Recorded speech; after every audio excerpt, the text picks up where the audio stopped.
Қадірлі дінге сенушілер, бүгін иншаллах сіз қымбаттылар мен әйелдердің ең жақсысы, яғни ең жақсы әйелдің 20 қасиеті туралы әңгімелесеміз.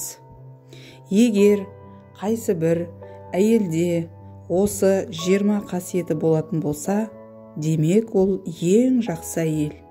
Иә, қымбаттыларым, өзінде мына 20 қасиетті жинаған әйел иншаллах жәннаттық болады. Келіңіз, ең жақсы әйелдің 20 қасиетін бірме-бір үйренуді бастаймыз. Біріншісі, Раббысын разы ететін. Яғни, Раббысын разы ететін дегенде, Раббысы бұйырған қандай болмасын, амалдарды сөзсіз, ешқандай ойланбастан жасайтын және Раббысы тыйым салған қандай болмасын жамандықтардан өзін алып қашатын және өзін тыя білген әйел. Екіншісі, күйеуіне бағынатын әйел. Яғни, әйелдің негізгі міндеттерінің бірі күйеуін разы ету. Күйеуі қашан разы болады? Қашан ол әйел шариғат шекарасында күйеуіне бағынатын болса? Иә, қымбаттыларым, әйел кісі күйеуіне зиян қылудан өзін сақтауы керек. Күйеуіне әрқашан қандай жағдай болмасын, күйеуіне бағыну керек болады. Мұндай әйел жақсы қасиетті әйелдердің санатына кіреді екен. Үшінші қасиет, үйінен шықпайтын әйел. Шын мәнінде еркектер көшеде, әйелдер үйде болатын болса, олар бақытты болады. Еркектер таңнан кешке дейін тыным таппай, көшеден ырыс-несібе табады. Ал әйел адам болса, күйеуі алып келген азық-түлікті үнемдеп, үйін тазалап, перзенттерінің тәрбиесімен және өзінің пәктігіне назар аударады. Себебі үйде отыру, үй жұмыстарын жасау, үйін таза ұстау әйелдердің табиғатында бар. Көшеде ауыр жұмыстарды жасап, несібе табу болса, еркектің табиғатында бар. Себебі еркектер күшті, қайратты болады. Әйелдер болса жұмсақ табиғатты және әлсіз болады. Әрине, әлсіздер үйде отырғаны үйдің шырағын нұрға толтырып, күйеуін разы қылып, перзенттерінің тәрбиесімен айналысатын ол мақсатқа сай болады. Төртінші, 5 уақыт намаз оқитын әйел. 5 уақыт намаз оқитын әйел, әрине намаз әрбір мұсылманның парызы. 5 уақыт намазды қалдыруға болмайды. Егер әйел адам 5 уақыт намазын оқып, күйеуі оған разы болса, және біз үйренбекші болған осы қасиеттерді өзінде жинаса, әрине жәннаттық болады. Және кез келген жәннаттың есігінен кіруге мүмкіндік алады. Себебі әйелдерге оншалықты көп жауапкершілік артылмайды. Ол тек үйіне қарап, күйеуінің разылығын алу және дұғаларын оқып, өз уақытында жасаса жеткілікті. Бірақ бүгінгі күнде міне осы нәрселерді бүтіндей шетке ысырып қойып, өзін көшеге ұратын, дұғадан ұзақ, күйеуінен разы қылмайтын әйелдер өкінішті табылады. Мұндай жағдайлардан абайлау керек. Мұндай жағдайлар әйелдерді тозаққа жетелейді. Алла тағаланың өзі сақтасын. Бесінші, құпиясын ашпайтын әйел. Яғни, үйдегі құпияларды сыртқа шығармайды. Себебі әйел адамның үйі оның отаны, оның бар жоғы. Себебі оның ішкі құпияларын сыртқа шығару дұрыс болмайды. Сол себепті үйдің қандай да болмасын құпияларын әйел адам сыртқа шығарудан гөрі қорғауы жақсы болады. Алтыншы, дауысы естілмейтін әйел. Яғни, дауысы естілмейтін дегенде үйінде айқай шығармайтын, үйінде өзін айқайлап көрсетпейтін, дауысы бүкіл көшеге естілетін дәрежеге жанжал шығармайтын әйелдер. Яғни әйел сыпайы болу керек. әйел өзін ұстай білген, өзін қандай да болмасын жағдайда басқара алатын ұстамды және жақсы болуы керек. Міне осындай әйелдер де жақсы қасиетті әйелдер қатарына кіреді. 8-ші қасиет – бейнесі білінбейтін. Яғни оның бейнесі сыртқа шықпайтын әйел. Сырттағылар мына еркектің әйелі анандай, мына еркектің әйелі мынадай деп бір-біріне оның бейнесін айтатын болса, бұл жақсы болмайды. Нағыз әйелдің сыртқы бейнесі күйеуінен басқасына көрінбейді.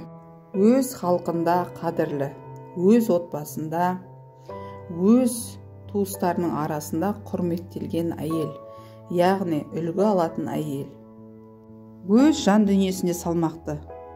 Өз жан дүниесіне салмақты, яғни нәпсісін тыя білетін, қандай жағдай болмасын, өзін отқа ұра бермейтін, нәпсісін ұстай білетін, өзін салмақты ұстай білген әйел.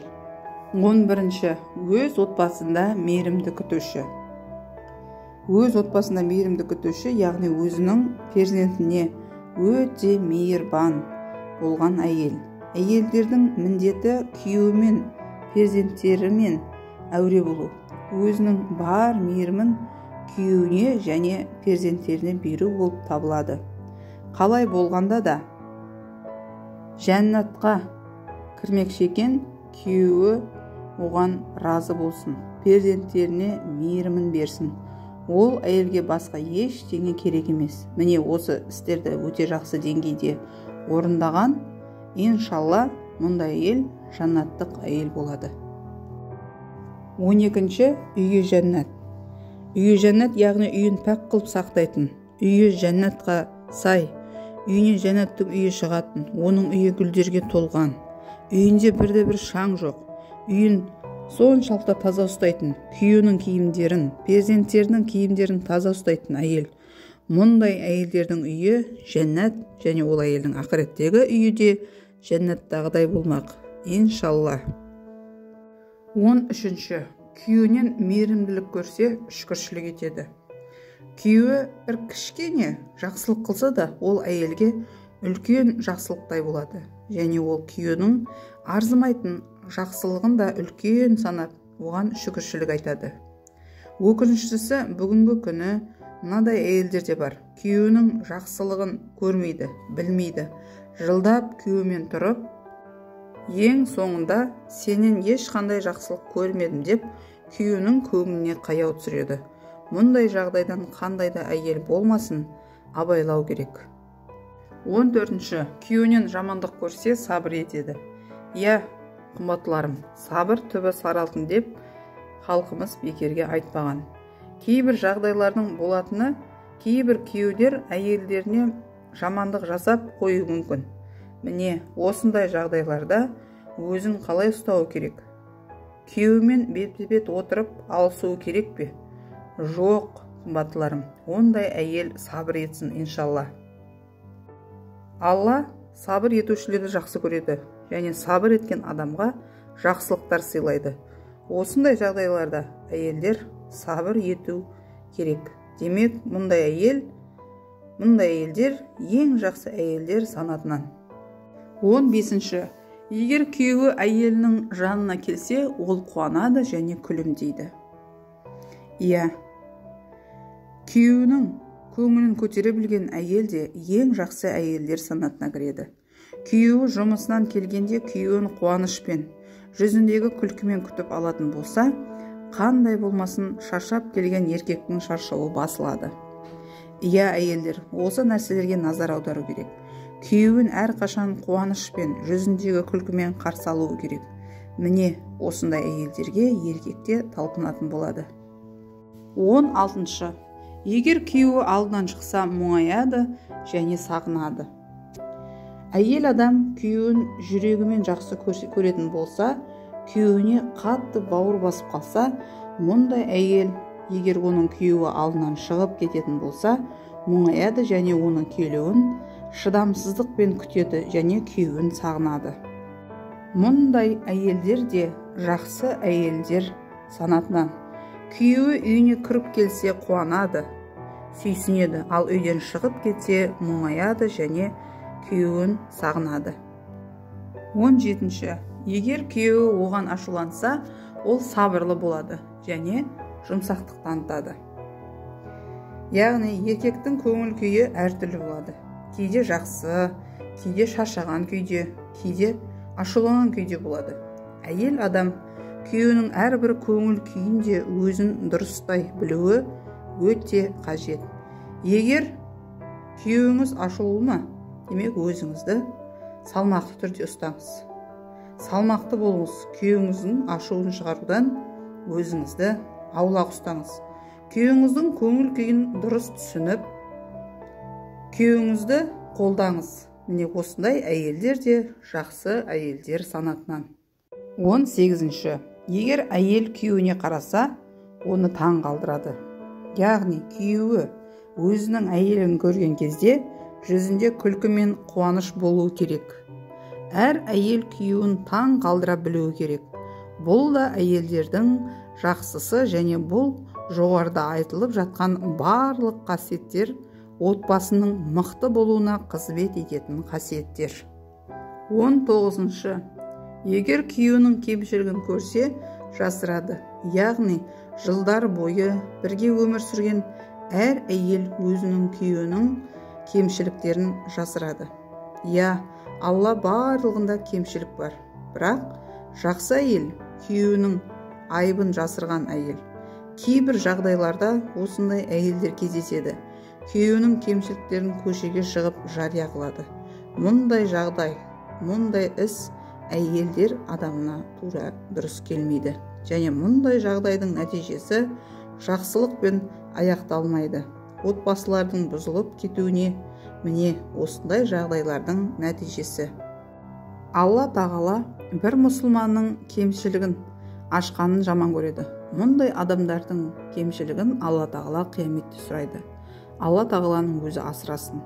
Егер кімде-кім басқа мұсылманның кемшілігін жасыратын болса, және оның кемшілігінде Алла қияметте сұрайды. Қымбаттыларым, тек қана әйелдерге, бәлкім еркектерге де тиісті. Ешқашан бір-біріміздің кемшіліктерімізді басқаларға айтпаңыздар. Бұл мұсылман отбасыларына дұрыс келмейді. 20. Егер күйеуі әйелінен кешірім сұраса, ол кешірім береді. Егер еркек біліп-білмей әйеліне зұлымдық жасап қойса, әйелінің көңіліне тиетін болса, кейін өкініп, әйелінен кешірім сұрайтын болса, әйелі күйеуін кешіру керек. Мұндай әйелдер де жақсы әйелдер санатынан. Егер күйеуіңізден көңіліңіз қалса, оған ашулы болсаңыз, бір күні күйеуіңіз келіп сізден кешірім сұраса, міне сол кезде оны кешірмеймін, кешіре алмаймын деген сөздерді жинап қойып, күйеуіңізге кешірім беріңіз. Алла тағала кешірушілерді жақсы көреді. 21. Егер күйеуіңіз алыс жаққа кетсе, оның мүлкін, оның абыройын сақтайды. Яғни, сондай әйелдер күйеуінің ұзақ сапарға кететін болса, апталап, айлап, жоқ болып кететін болса, ол әйел күйеуінің абыройын және оның барлық мал мүлкін және өзінің абыройын сақтай білу керек. Ол әйел көшеге шықпайды, зина жасамайды, күйеуінің үйін тап-таза етіп ұстап, күйеуінің абыройын сақтайды. Күйеуінің рұқсатынсыз үйінің дүниесін, мал мүлкін көшеге алып шықпайды. Күйеуінің рұқсатынсыз сырттан үйге адам кіргізбейді. Күйеуінің абыройын, мал мүлкін және абыройын қорғайды. Алла тағала барлық әйелдерімізді міне осындай сұлу қасиеттер берсін. Міне осы қасиеттерден әйелдеріміз жәннаттарда күйеулерімен бірге және кездессін. Қымбаттылар, ең жақсы, ең бақытты отбасылар бұл дүниеде әдемі өмір сүріп, жәннатта да бірге болатын отбасы. Алла тағала барлығымыздың отбасымызды жәннаттарда бірге етсін. Күйеуі мен әйелін әрқашан мейірімді етсін. Перзенттеріне әдемі тәрбие беруді Алла тағала барлығымызға нәсіп етсін. Отбасыларымыз мықты болсын. Егер отбасымыздың мықты болуын қаласаңыз, әйелдер жоғарыда айтылған қасиеттерді бойына сіңірсін. Және әрине еркектер де әйеліне жақсы қарым-қатынаста, жақсы мәміледе болулары керек. Алла тағала еш қайсымызды тура жолдан адастырмасын.